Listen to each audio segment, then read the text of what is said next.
Lamentations 3:19 through 33. Remember my affliction and my wanderings, the wormwood and the gall.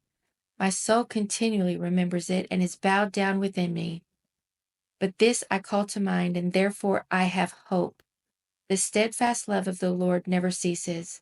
His mercies never come to an end. They are new every morning. Great is your faithfulness.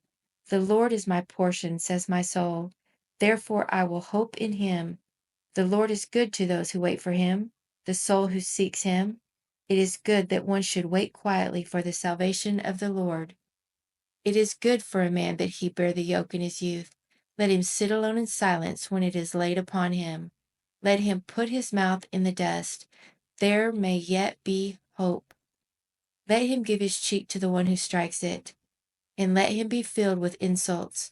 For the Lord will not cast off forever, but, though he cause grief, he will have compassion, according to the abundance of his steadfast love.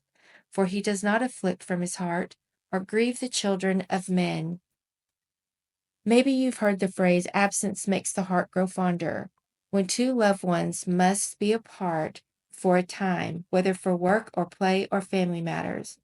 The point is that lack of a good experience or relationship creates longing for restoration, reuniting, or return. Advent reminds us that we still live in a world marred by brokenness. We await the return of the King who will set all things right. Advent reminds us that we long for love, righteousness, and justice. It's not hard to imagine during a hectic, contentious, and social season of the year. This is especially felt when families gather, some with great love and delight, others with fear and trepidation, and still more with heavy-hearted grief of loved ones lost.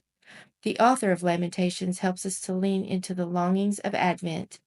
He wrote from a place of personal and national devastation. The brokenness of this world was unmistakable and obvious to all.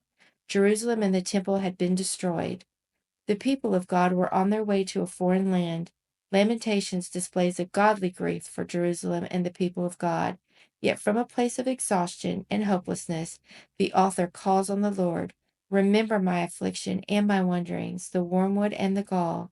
And from out of the darkness of his soul came a thrill of hope. This I call to mind, and therefore I have hope. The steadfast love of the Lord never ceases. His mercies never come to an end. They are new every morning. Great is your faithfulness. Hope is essential for living through a season of despair and waiting, but the text shows us where hope really comes from. Hope is grounded in God's character as one who maintains steadfast love and mercy. His steadfast love never ceases. His mercies never run out.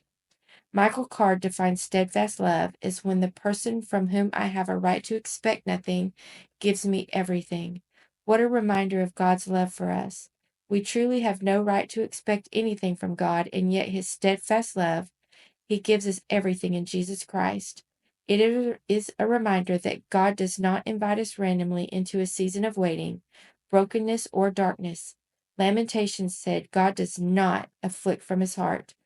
Our times of trouble reveal our deep need of a tangible sense of God's love, and Lamentations offers the balm of good news that the Lord will have compassion according to the abundance of his steadfast love.